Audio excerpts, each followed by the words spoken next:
하나님 말씀 열왕기 하 8장 16절로 24절까지입니다. 열왕기 하 8장 16절부터 24절까지 찾으셨으면 구약성경 575면입니다. 같이 한 목소리로 읽습니다. 시작. 이스라엘의 왕 아합의 아들 요람 제5년에 여호사밧이 유다의 왕이었을 때에 유다의 왕 여호사밧의 아들 여호람이 왕이 되니라. 여호람이 왕이 될 때에 나이가 32세라. 예루살렘에서 8년 동안 통치하니라. 그가 이스라엘 왕들의 길을 가서 아합의 집과 같이 하였으니 이는 아합의 딸이 그의 아내가 되었음이라. 그가 여호와 보시기에 악을 행하였으나 여호와께서 그의 종 다윗을 위하여 유다 멸하기를 즐겨하지 아니하셨으니 이는 그와 그의 자손에게 항상 등불을 주겠다고 말씀하셨음이더라. 여호람 때에 에돔이 유다의 손에서 배반하여 자기 위에 왕을 세운 거로 여호람이 모든 병거를 거느리고 사일로 갔더니 밤에 일어나 자기를 에워싼 에돔 사람과 그 병거의 장관들을 치니 이에 백성이 도망하여 각각 그들의 장막들로 돌아갔더라. 이와 같이 에돔이 유다의 수하에서 배반하였더니 오늘까지 그러하였으며 그때의 림나도 배반하였더라. 여호람의 남은 사적과 그가 행한 모든 일은 유다 왕 역대 지략에 기록되지 아니하였느냐. 여호람이 그의 조상들과 함께 자매 그의 조상들과 함께 다윗성에 장사되고 그의 아들 아하시아가 대신하여 왕이 되니라. 이스라엘의 왕 아합의 아들 요람 제12년에 29절까지입니다. 다시요. 25절부터 같이 읽습니다. 시작. 이스라엘의 왕 아합의 아들 요람 제12년에 유다 왕 여호람의 아들 아하시아가 왕이 되니 아하시아가 왕이 될 때의 나이가 22세라. 예루살렘에서 1년을 통치하니라. 그의 어머니의 이름은 아달랴라. 이스라엘 왕 오므리의 손녀이더라. 아하시아가 아합의 집 길로 행하여 아합의 집과 같이 여호와 보시기에 악을 행하였으니 그는 아합의 집의 사유가 되었음이러라. 그가 아합의 아들 요람과 함께 길라 라못으로 가서 아람 왕 하사엘과 더불어 싸우더니 아람 사람들이 요람에게 부상을 입힌지라. 요람 왕이 아람 왕 하사엘과 싸울 때에 라마에서 아람 사람에게 당한 부상을 치료하려 하여 이스라엘로 돌아왔더라. 유다의 왕 여호람의 아들 아하시아가 아합의 아들 요람을 보기 위하여 내려갔으니 이는 그에게 병이 생겼음이더라. 아멘. 29절까지. 이 부분을 성경책을 펴놓고요. 여러분들이 가능하면 이따 제가 몇 군데 성경들을 찾을 텐데 함께 찾으시면서 보셔야 좀 더 이해하기가 쉬우실 겁니다. 자, 지난번에 저희가 아람 장군 하사엘이 자기의 군주를 죽이고 새롭게 아람의 왕이 되었다라고 하는 것까지 살펴보았습니다. 자, 이어서 이제 계속 저희가 열왕기 하를 보려고 하는데요. 열왕기서를 읽을 때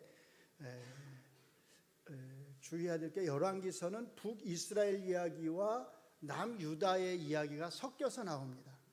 역대기는 이제 남유다의 왕들만 나와요. 그래서 역대기는 그렇게 혼동이 안 되는데 열왕기는 북이스라엘과 남유다가 섞여서 나오고 또 거기에 나오는 왕들의 이름이 또 어떤 때는 비슷합니다. 또 같은 것도 있고요. 그래서 그것들을 잘 구분을 하시면서 읽으셔야 제대로 잘 이해를 하실 수가 있습니다. 북이스라엘의 여로보암 왕의 아들 이름이 나답인데요. 이 여로보암 왕의 아들 나답이 2년 만에 죽게 됩니다. 그냥 죽는 게 아니라 바아사라고 하는 장군에 의해서 암살을 당하죠. 이게 열왕기상 15장에 이제 이 이야기가 나오거든요. 그래서 열왕기상 15장부터는 이 북이스라엘 중심의 이야기로 사실은 계속 이어져요. 그래서 거의 남유다에 대한 이야기가 잘 나오지를 않습니다. 특별히 이제 저희가 보았던 대로 아합 왕 이야기, 엘리야 이야기, 엘리사 이야기로 계속 주로 북이스라엘로 이야기가 이어집니다. 저희가 지난번에 살펴봤던 것도 사실은 엘리사가 하사엘을 만나는 장면이었잖아요. 그리고 여호람 왕이 게하시하고 이야기하던 이야기였고 북이스라엘 이야기였거든요. 자, 그런데 이제 오늘로 오면 이제 바뀝니다. 어디로 바뀌냐면 남유다에 대한 이야기로 드디어 돌아옵니다. 한참 만에 돌아오는 거죠. 그런데 대개 한 나라에 대한 또는 한 왕에 대한 이야기에서 다른 왕으로 넘어갈 때는 어떻게 이야기가 마치냐면 이 왕에 대한 업적을 이야기하고 그가 몇 년에 어떻게 죽었더라라고 하는 걸로, 그래서 예를 들면 어떤 왕실의 장사가 되었다라고 하는 죽음에 대한 이야기를 언급을 하고 다른 왕으로 넘어가거든요. 그런데 오늘 본문에 보시면 그 북이스라엘의 왕이었던 여호람이 죽지 않았는데 어디로 넘어가냐면 남유다 왕에 대한 이야기로 넘어갑니다. 이것은 그냥 보면은 아무 의미가 없이 그냥 넘어가나 보다 이렇게 생각을 하실 수 있는데요. 사실은 그렇지가 않습니다. 여기에는 굉장히 중요한, 그러니까 열왕기 하의 이 부분의 구조상에 있어서 굉장히 중요한 두 가지 의미가 있어요. 첫째로 뭐냐면 잘 기억해 두세요. 이 두 집안, 그러니까 두 집안이라는 말은 북이스라엘의 왕의 집안, 그러니까 정확하게 말하면 이제 여호람 왕이죠. 이 집안과 아합 가문입니다. 이 집안과 남유다의 이제 오늘 본문에 나오는, 여기도 왕의 이름이 여호람이에요. 사실은 똑같아요. 여호람 왕의 이 가문, 다윗 가문이잖아요.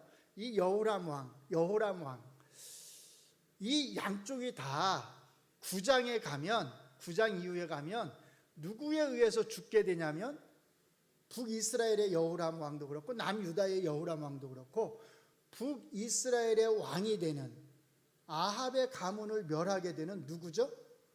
예후. 그렇죠? 엘리야 선지자에게 하나님이 기름 부으라고 그랬잖아요. 아합 가문을 심판하기 위해서. 예후에 의해서 이쪽 왕도 그렇고 이쪽 왕도 그렇고 둘 다 죽게 됩니다. 그런데 남유다의 왕인 여호람은 어떻게 하다가 북이스라엘 사람인 예후에게 죽임을 당할까요? 여호람 왕이 아니라 정확하게 말하면 사실 이제 아하시아죠. 왜 남유다의 왕이 북이스라엘 사람인 예후에게 죽임을 당할까요? 그 배경이 사실은 이제 오늘 여기서 나오는 겁니다. 어떻게 하다가 그렇게 죽게 되는지. 자, 또 하나, 둘째로 뭐냐면 이 두 집안의 왕들이 똑같이 예후에게 죽임을 당하게 되지만 그럼에도 불구하고 그 결과가 상당히 차이가 있다는 거예요. 북이스라엘 가문, 즉 아합 가문은 예후에 의해서 완전히 멸종이 되어버리는데 싹 그 가문의 남자들이 다 죽임을 당하게 되는데, 반면에 이쪽 남유다의 다윗 가문은 아하시아 왕이 죽음에도 불구하고, 또 아하시아 왕만 죽는 게 아니에요. 그 가문의 남자들이 다 죽습니다. 그렇게 죽음에도 불구하고 다윗 가문이 멸망하지 않은 채 살아남게 된다는 겁니다. 어떻게 한 가문은 완전히 사라지는데 한 가문은, 다윗 가문은 살아남게 되는가? 이 두 가지에 사실은 여러분들이 잘 포커스를 맞추어서 오늘 말씀을 보시면 됩니다. 먼저 제가 이제 아까 처음에 말씀드린 대로 이게 이름이 많이 헷갈린다고, 혼동된다고 그랬잖아요. 그래서 이름을 좀 구분을 시켜드릴게요. 자, 이 표를 좀 한번 같이 봐주시죠. 우리 전도사님이 아주 세련되게 색깔까지 넣어서 준비해 주셨어요. 우리 누구예요? 부목사님 이름 신목사님. 그래서 죄송한데 신목사님 아직 한 번도 이런 적이 없는데 표에 색깔까지 넣어서 우리 전도사님 해주셨어요. 성의 감사합니다. 자, 북이스라엘을 보시면 아합 가문에서 아합 다음에 누가 왕이 되냐면 아하시아가 왕이 돼요. 2년 왕을 노릇을 하고 죽습니다. 그 다음에 이 아하시아는 아합의 아들이었어요. 아하시아가 죽고 나니까 또 다른 아합의 아들, 그게 누구냐면 여호람이에요. 이름이 근데 오늘 본문에서는 요람으로 나옵니다. 요람. 그러니까 같은 인물이에요. 아하시아와 여호람 요 둘은 형제지간입니다. 형제. 둘이 형제. 자, 남유다로 오시면 여호사밧 다음에 여호람이 왕이 돼요. 그러니까 여호람 둘 다 이름이 같죠? 예. 이 여호람이 왕이 되는데 여호람이 죽은 다음에 아하시아가 이제 왕이 되거든요. 이 아하시아는 여호람의 아들입니다. 여호람은 여호사밧의 아들이고 아하시아는 여호람의 아들. 여호람과 아하시아는 그러니까 부자 관계인 반면 북이스라엘의 아하시아와 여호람은 형제 관계예요. 이해되시나요? 예. 자, 요거를 잘 머릿속에 기억을 하시면서 그다음에 북이스라엘의 여호람, 본문에 나오는 요람하고 남유다의 여호람을 혼동하지 않으시면서 이제 오늘 본문을 잘 보시기를 바랍니다. 예, 자 16절을 보시면 이스라엘의 왕 아합의 아들 요람, 다른 이름이 뭐예요? 여호람, 제5년에 이렇게 말합니다. 그 다음 16절에 보시면 요람 왕, 즉 여호람 제5년에 여호사밧이 유다의 왕이 되었을 때 유다의 왕 여호사밧의 아들 여호람이 왕이 되니라. 그러니까 북이스라엘도 여호람이 왕이고 남유다도 여호람이 왕이에요. 그런데 이 16절의 표현을 잘 보면 여호사밧이 유다 왕인데 또 여호사밧의 아들 여호람이 또 왕이 되었다고 그래요. 왕이 있는데 또 왕이 되었다고 말합니다. 왜 이렇게 말을 하냐면 여호사밧이 아마도 병이 들어서 섭정을 한 것 같아요. 그러니까 자기가 제대로 왕 노릇을 못하니까 자기가 왕으로 있으면서 자기 아들을, 그러니까 자기가 상왕이 되는 거죠. 상왕으로 있으면서 자기 아들을 여호람을 왕으로 세운 겁니다.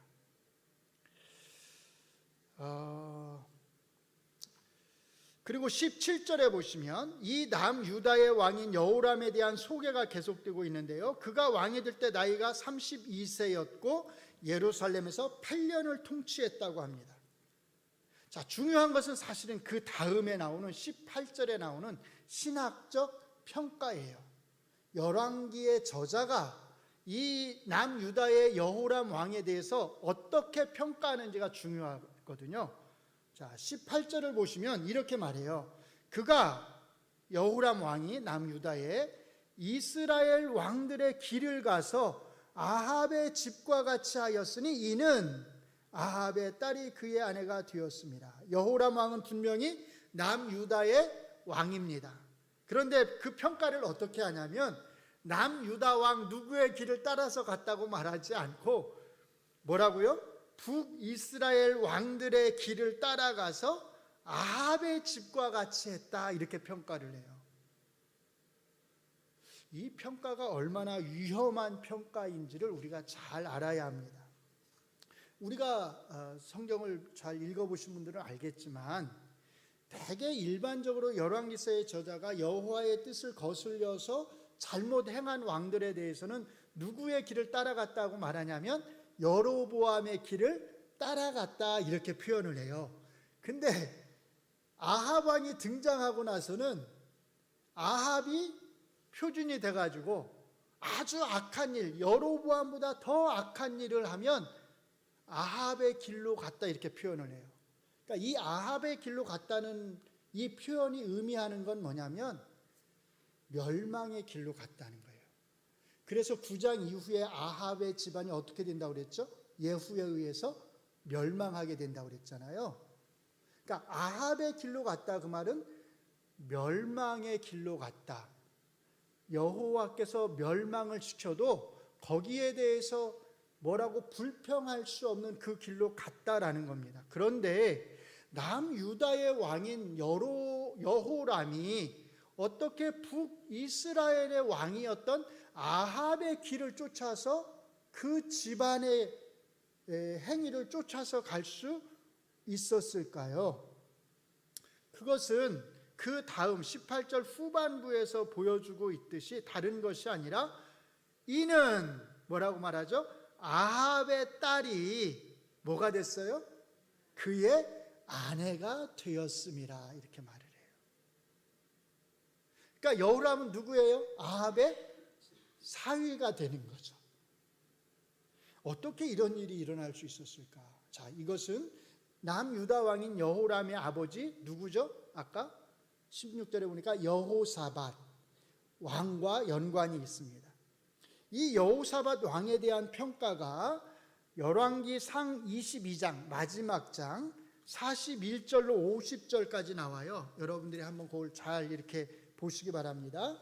열왕기 상 22장 41절부터 50절에 나오는데, 자, 43절을 한번 같이 보시죠.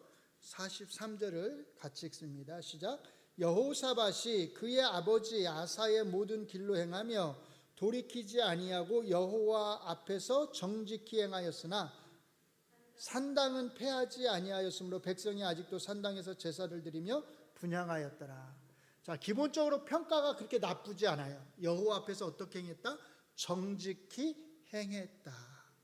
그러나 산당은 패하지 않았다. 사실 산당을 패하지 않았다고 하는 평가는 거의 모든 왕들에게서 나오는 평가예요. 그러니까 여호사밧은 상당히 여호와 앞에서 잘 행한 정직한 왕으로 평가를 받습니다. 그리고 46절에 보시면 또 이렇게 말해요. 여호사밧이 행한 선한 일에 대해서 말하는데 46절을 읽어드릴게요. 그가 그의 아버지 아사의 시대에 남아있던 남색하는 자들을 그 땅에서 쫓아내었더라. 아버지보다 더 좋은 일을, 선한 일을 했다는 겁니다. 누구 보시기에? 여호와 보시기에. 그러니까 열왕기서의 저자는 여호사밧에 대해서 굉장히 좋은 평가를 하는 거예요. 그런데 이 여호사밧 왕이 대외 관계에 있어서 행한 중요한 정책이 하나 있는데, 그게 뭐냐면 북이스라엘과 좋은 관계를 유지하는 것이었습니다. 그래서 44절에 보시면 이렇게 말해요. 여호사밧이 이스라엘의 왕과 더불어 화평하니라. 여기 이스라엘 왕이 누굴 가리킬까요? 아합 왕을 말하는 거예요. 아합 왕. 그러니까 여호사밧 왕이 이스라엘, 북이스라엘 왕 누구요? 아합 왕하고 화평했다. 사이좋게 잘 지냈다는 겁니다.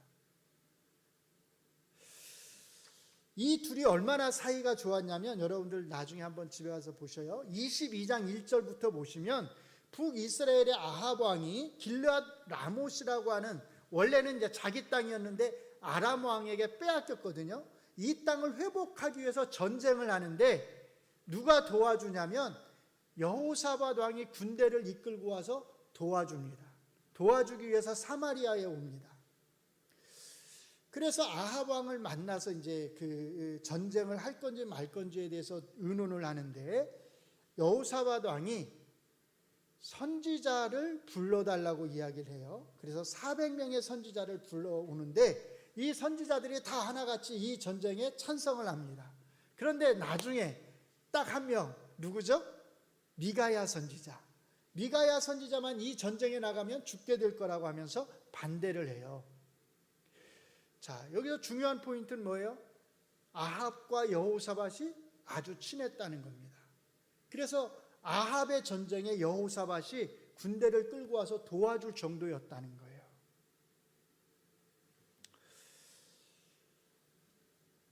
이 둘은 단순히 이렇게 서로를 도와주는 그런 관계에서 그친 것이 아니라 결국은 사돈 관계를 맺습니다. 그래서 여호사밧의 아들인 여호람과 아합의 딸이 결혼을 하게 된 거예요. 자, 이게 참 어떻게 보면 이해할 수 없는 모습이지요.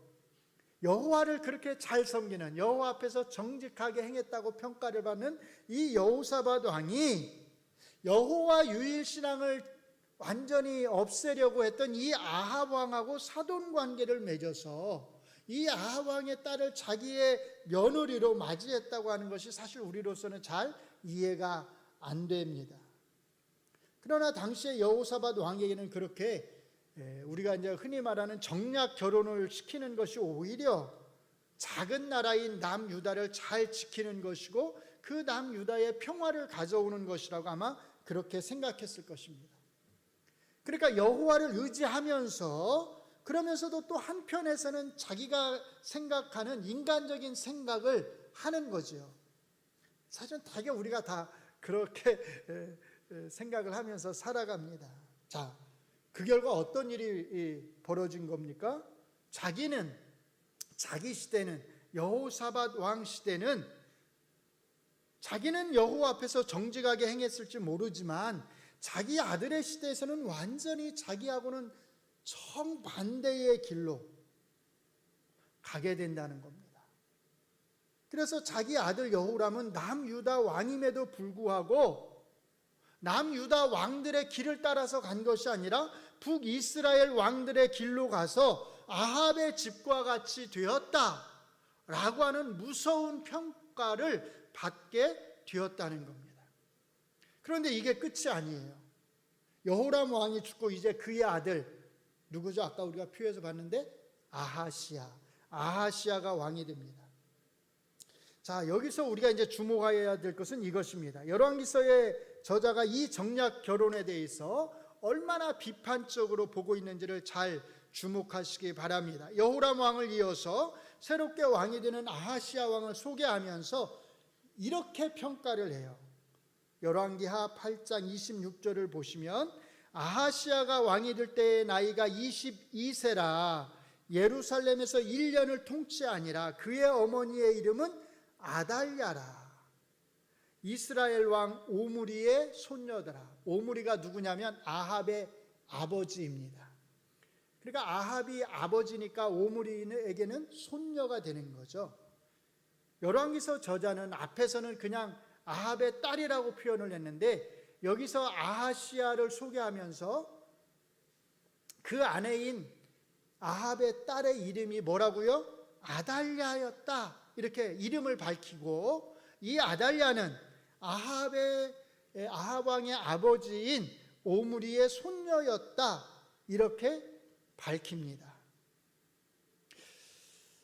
그리고 그 결과에 대해서 27절에서 또 이렇게 말합니다. 8장 27절을 같이 읽습니다. 시작.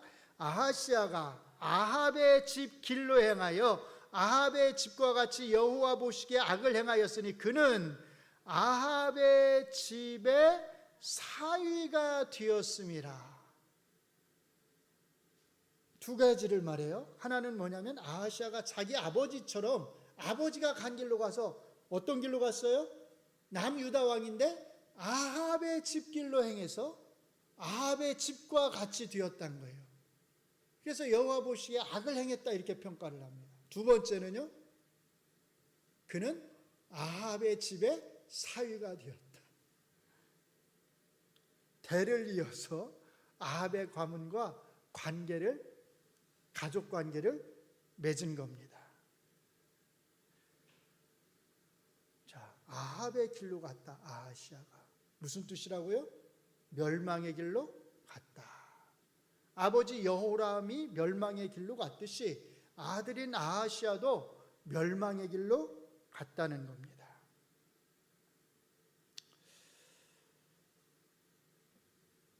자, 그래서 그 다음에 보면 28구절에 보시면 이렇게 둘이 너무나 관계가 가까우니까 어떤 일이 벌어지냐면 이제 남유다의 군대가요 아합의 아들 요람, 다른 이름으로 여호람, 북이스라엘의 여호람 왕하고 연합군을 형성해서요 우리가 지난번에 보았던 아람의 왕 하사엘하고 싸움을 하러 가게 됩니다. 물론 여기서 아마 아하시아 왕은 가지 않고 군대만 보냈던 것 같아요. 그런데 이 싸움에서 북이스라엘의 여호람 왕이 부상을 입고 돌아와서 어디에 머무냐면 이스르엘이라고 하는 북이스라엘 땅에 머뭅니다. 그러니까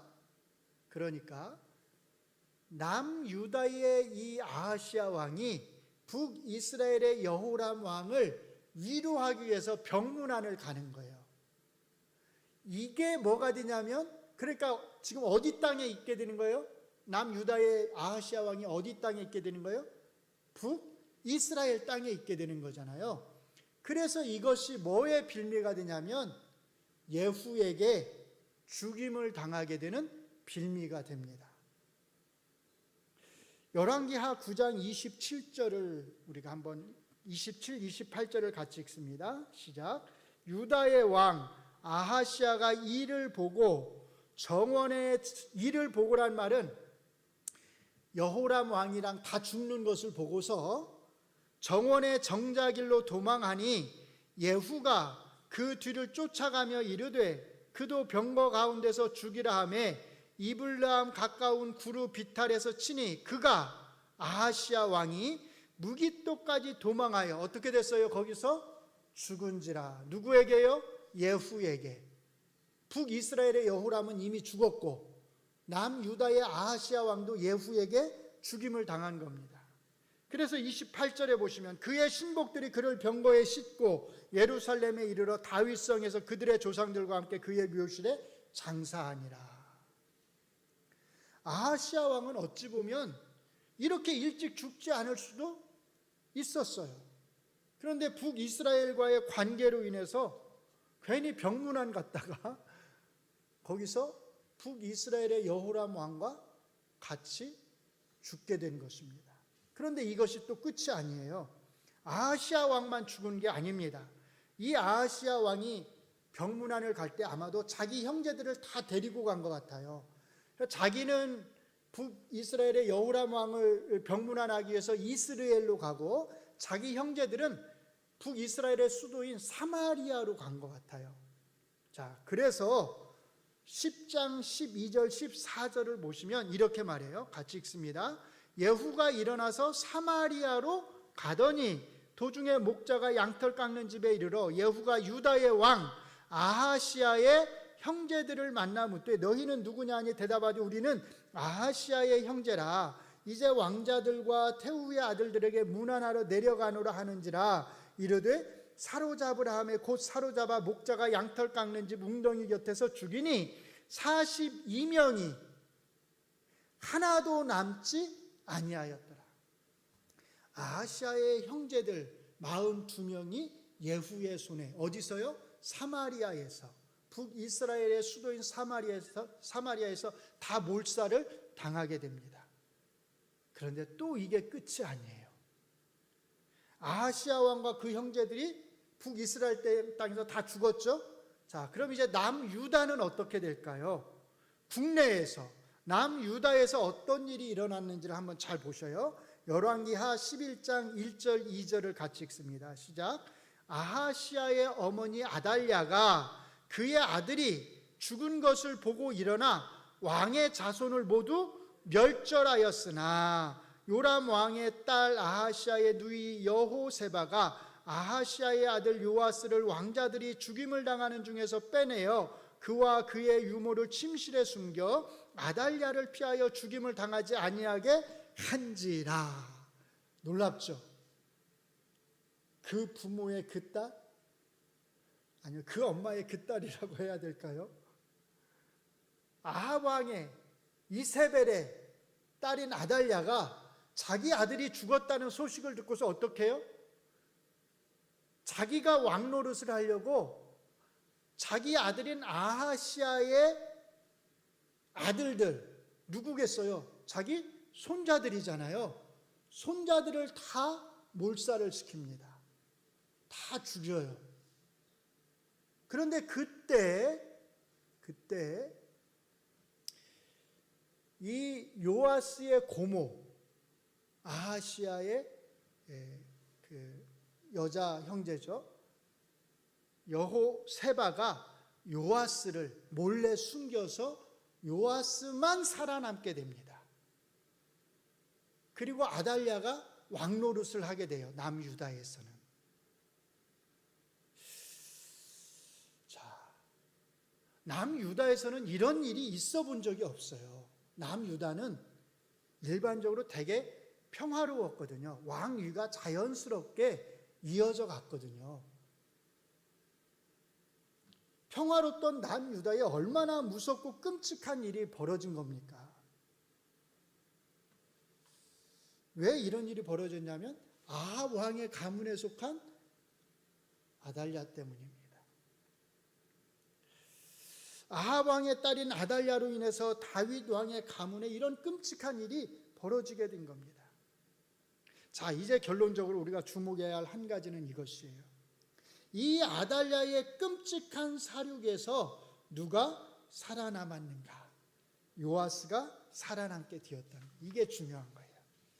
하나님은 아합 왕의 딸인 이 아달랴의 끔찍한 사륙으로부터 요아스를 구해 주셨습니다. 그리고 이 요아스를 통해서 이제 다윗의 가문이 남유다의 왕직을 이어갈 수 있도록 하시고, 무엇보다도 그 이후에 보시면 이 요아스를 통해서 남유다가 다시 한번 개혁을 하는 일이 일어나도록 하십니다. 어떻게 이런 일이 가능했을까요? 분명히 앞에서 우리는 뭐에 대해서 들었죠? 어떤 평가를 들었죠? 남유다의 여호람 왕과 그 아들 아하시아 왕에 대해서 어떤 평가를 들었죠? 둘 다 누구의 길로 갔다?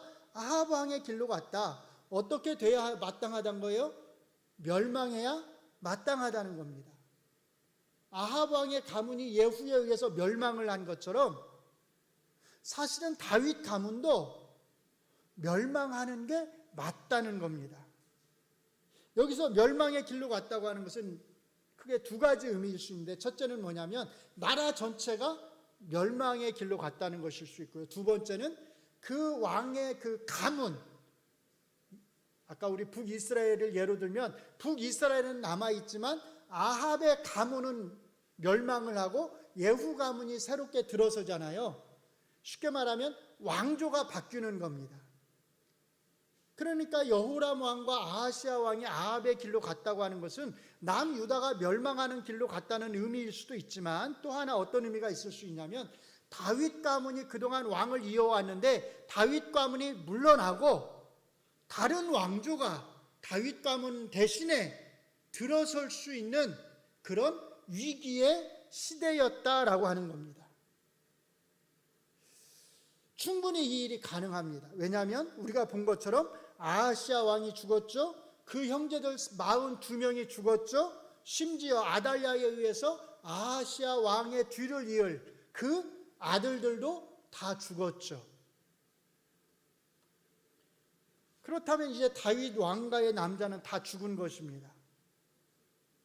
다윗 왕가 대신에 다른 왕가가 들어설 수도 있는 상황이라는 말입니다.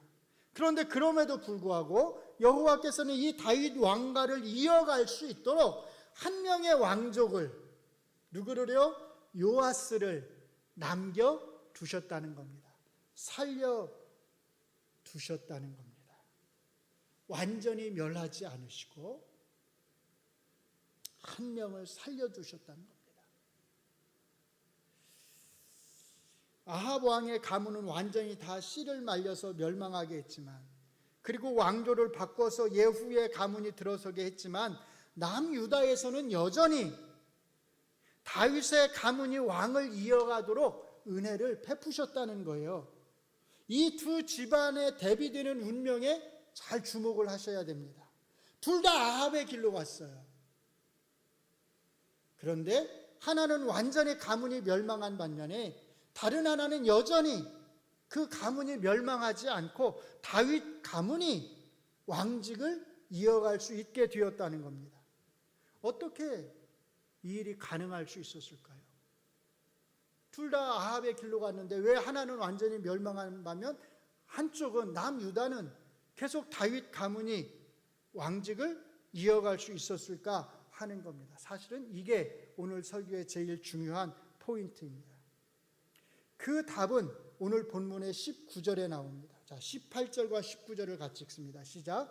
그가 이스라엘 왕들의 길을 가서 아합의 집과 같이 하였으니 이는 아합의 딸이 그의 아내가 되었음이라. 그가 여호와 보시기에 악을 행하였으나 여호와께서 그의 종 누구를 위해서요? 다윗을 위하여 유다 멸하기를 즐겨하지 아니하셨으니, 이게 무슨 말이에요? 원래는 어떻게 해야 되는 게 맞다는 거예요? 멸망을 해야 맞다는 거예요. 근데 그렇게 기뻐하지 않으셨다는 겁니다. 왜요? 이는 그와 그의 자손에게 항상 뭐를? 등불을 주겠다고 여호와께서 약속하셨기 때문이라는 겁니다. 18절은 남유다가 북이스라엘처럼 멸망을 해도 속된 말로 싸다는 겁니다. 다윗 가문이 무너져도 할 말이 없다고 말을 하는 거예요. 그런데 19절은 그럼에도 불구하고 여호와 하나님이 다윗 가문으로 하여금 남유다의 왕직을 이어가게 하시리라는 겁니다. 왜요? 누구 때문에? 다윗 때문에.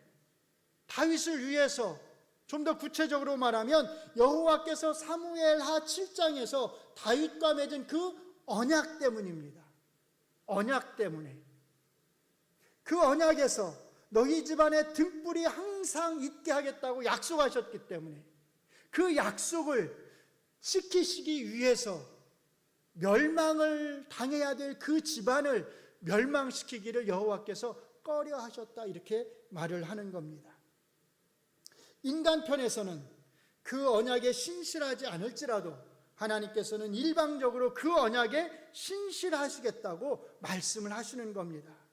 인간 편에서는 그 언약을 깨뜨리는 행위를, 파기하는 행위를 할지라도 하나님 자신은 끝까지 그 언약을 깨뜨리지 않고 혼자서 그 언약을 붙들고 지키면서 나가겠다고 말씀을 하시는 겁니다. 다윗에게 하신 그 언약을 지키시는 이 하나님의 신실하심이 누굴 살린 거예요? 아하시아의 아들 요아스를 살린 겁니다. 그냥 살아난 게 아니라는 거예요. 이 요아스가 아달랴의 손에서 살아날 수 있었던 것은 하나님의 이 신실하심이, 언약에 대한 신실하심이 있었기 때문이라는 겁니다.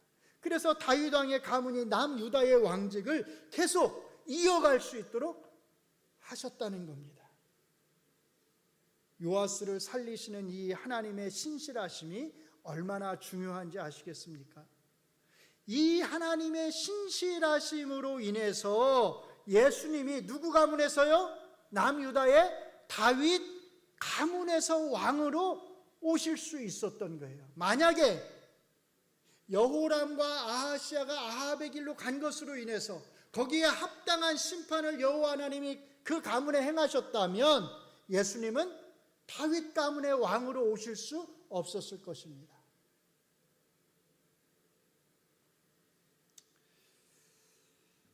예수님이 다윗 가문에 속한 메시아의 왕으로 오실 수 있었던 것은 바로 이 역사 안에서 나타난 하나님의 신실하심, 인간 편에서의 불신실함에도 불구하고 홀로 그 언약을 지키시면서 이어나가시는 그 하나님의 변함없는 영원한 신실하심이 있었기 때문이라는 겁니다. 그리고 바로 우리는, 여기 앉아있는 여러분과 저는 바로 이 다윗 언약의 신실하신 여호와 하나님의 이 신실하심의 혜택을 누리는 사람들로서 사실은 우리가 여기 앉아있는 겁니다. 하나님의 신실하심이 참으로 놀랍지요. 인간의 불신실함과 비교하면 사실은 더 놀랍습니다. 그래서 구원은 전적으로 하나님의 신실하심의 산물입니다. 산물이라고 말할 수 있습니다. 그리스도인은 어떠한 환경에 처하든지 간에 하나님의 이 신실하심을 믿으면서 살아가는 것입니다. 하나님이 다윗 가문이 완전히 멸망할 위기에서도 요아스를 남겨두셨듯이 희망의 등불을 끄지 아니하셨듯이 우리가 어떠한 상황에 처해 있든지 간에, 어떤 어려움에 처해 있든지 간에 잘 기억하세요. 하나님은 우리에게서 희망의 등불을 끄지 않으십니다. 하나님이 우리의 하나님이시고 우리가 하나님의 자녀인 한 하나님은 우리가 잘해서가 아니라 하나님의 약속 때문에, 하나님의 신실하심 때문에 우리에게서 희망의 등불을 결코 끄지 않으십니다. 우리가 어떤 길을 걸어가든 하나님은 항상 우리의 길 앞에 이 희망의 불빛을, 등불을 비추어 주실 것입니다. 이것을 굳게 믿으시면서 항상 하나님의 신실하심에 대한 이 믿음을 가지고 살아가시는 성도님들이 되시기를 주의 이름으로 축원합니다. 기도하겠습니다. 하나님 감사합니다.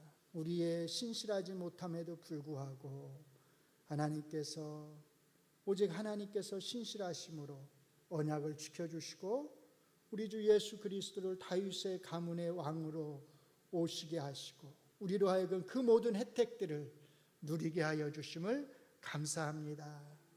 다윗 가문의 등불을 옮기지 아니하신 하나님께서 우리에게서도 등불을 옮기지 아니하시고 언제나 우리를 향해서 신실하신 은혜를 베풀어 주실 줄로 믿습니다. 우리가 어떤 상황에 있든지 간에 어떤 어려움과 고난 가운데 있든지 간에 항상 하나님이 비춰주시는 그 등불이 우리에게 있음을 잊지 않게 하여 주시옵소서.